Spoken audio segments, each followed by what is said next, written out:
మీరు horror videos చూసిన తర్వాత ఏం చేస్తారు? మేబీ మీ మొబైల్‌ని లాక్ చేసి పడుకుంటారు.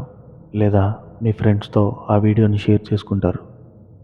ఈరోజు నేను చెప్పే ఈ కథ విన్న తర్వాత అన్నిటికన్నా ముందు మీరు క్షమాపణ అడగాలి. క్షమించమని అడగాల్సింది నన్ను కాదు. అలాగని ఒక ఆత్మను కూడా కాదు. ఒక బొమ్మని. ఈ బొమ్మ ప్రపంచంలోనే చాలా పురాతనమైన బొమ్మల్లో ఒకటి. చాలా భయంకరమైన బొమ్మల్లో ఒకటి కూడా. ఈ బొమ్మ ఎంత భయంకరమైనదంటే, ఈ బొమ్మ పేరు మీద సెపరేట్‌గా ఒక బుక్ కూడా ఉంది. ఏంటి? ఇది 'అన్నాబెల్లా డాల్' కన్నా చాలా భయంకరమైనదా? అని మీరు అడగొచ్చు. అవును. ఇది దానికన్నా చాలా భయంకరమైనది. ఎందుకంటే ఎవరైనా దీన్ని చూసినా, దీని దగ్గరకు వెళ్ళినా వాళ్ళ లైఫ్‌ని నరకం చేస్తుంది ఆ బొమ్మ. ఈ డాల్ పేరు 'రాబర్ట్ ది డాల్'.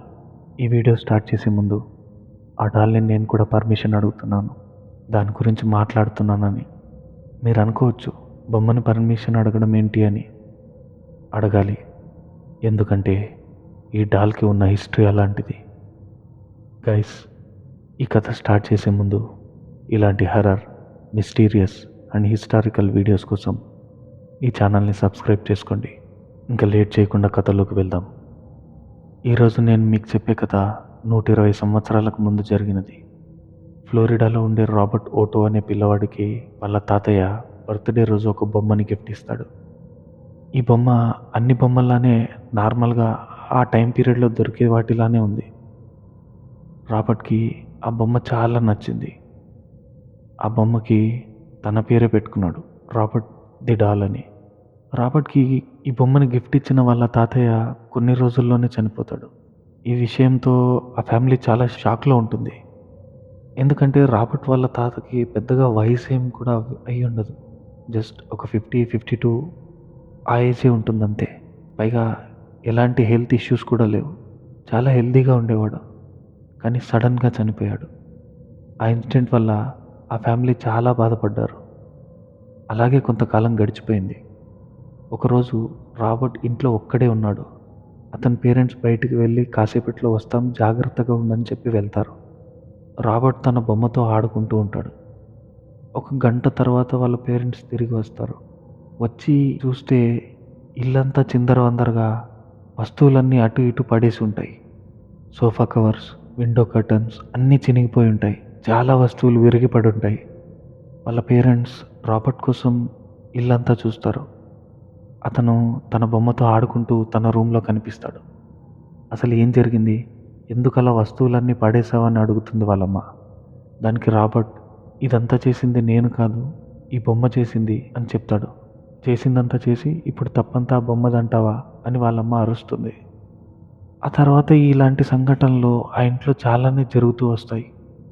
రాబర్ట్ వాళ్ళ పేరెంట్స్ ఏదైనా కాస్ట్‌లీ బొమ్మ కొనిచ్చినా 1, 2 రోజుల్లోనే ఆ బొమ్మ విరిగిపోయి కనిపిస్తుంది.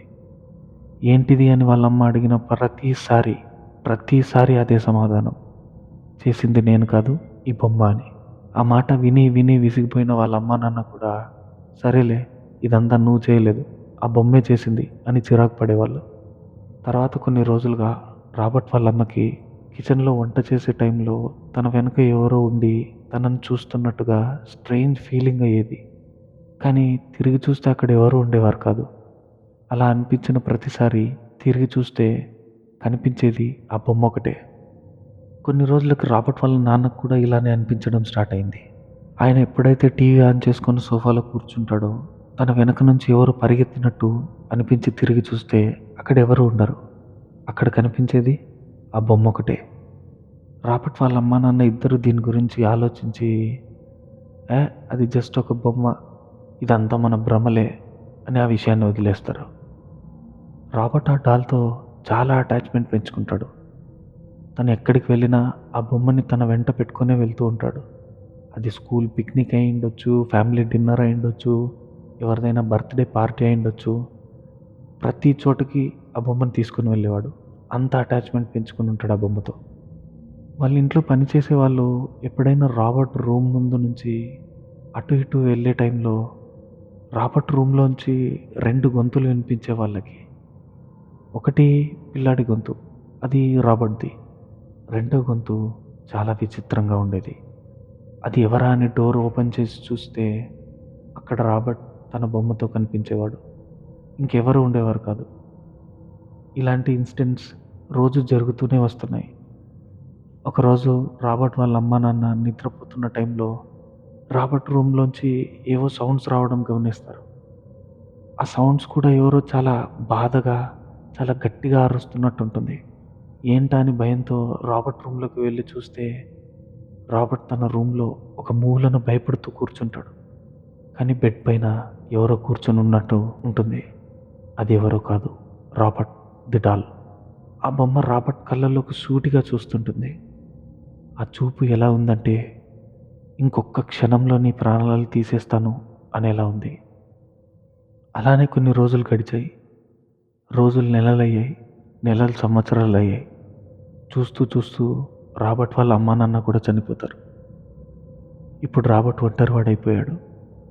అతని పెద్ద ఇంట్లో అతనొక్కడే అయిపోయాడు.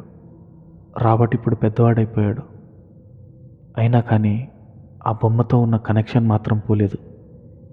ఇప్పటికీ ఆ బొమ్మని వదలలేకపోయాడు. తన ఒంటరితనాన్ని మర్చిపోవడానికి రాబర్ట్ పెయింట్ వేయడం స్టార్ట్ చేశాడు. రాబర్ట్ తన ఒంటరితనం నుంచి బయటపడాలని, పెళ్లి చేసుకోవాలని డిసైడ్ అవుతాడు. అనుకున్నట్టే పెళ్లి చేసుకుంటాడు.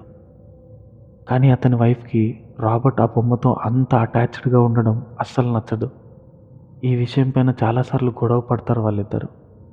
దానికి రాబర్ట్ ఇచ్చే ఆన్సర్ ఏంటంటే, నువ్వు నా లైఫ్లోకి ఇప్పుడొచ్చావు, కానీ ఇది నా చిన్నప్పటి నుంచి నాతోనే ఉంది, దీన్ని నేను అస్సలు వదలలేను అని చెప్తాడు. ఇంకా రాబర్ట్ వైఫ్ తనతో ఉండలేనని చెప్పి డైవర్స్ నోటీస్ ఇస్తుంది.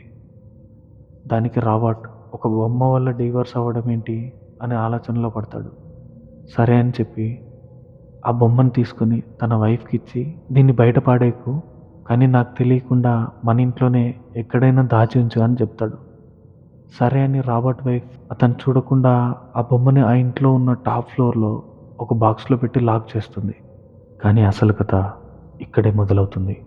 రాబర్ట్ వైఫ్ ఇంట్లో ఒక్కటే ఉన్నప్పుడు తనకు పై ఫ్లోర్లో ఎవరో పరిగెత్తినట్టు, అరిచినట్టు సౌండ్స్ వినిపించడం స్టార్ట్ అవుతుంది.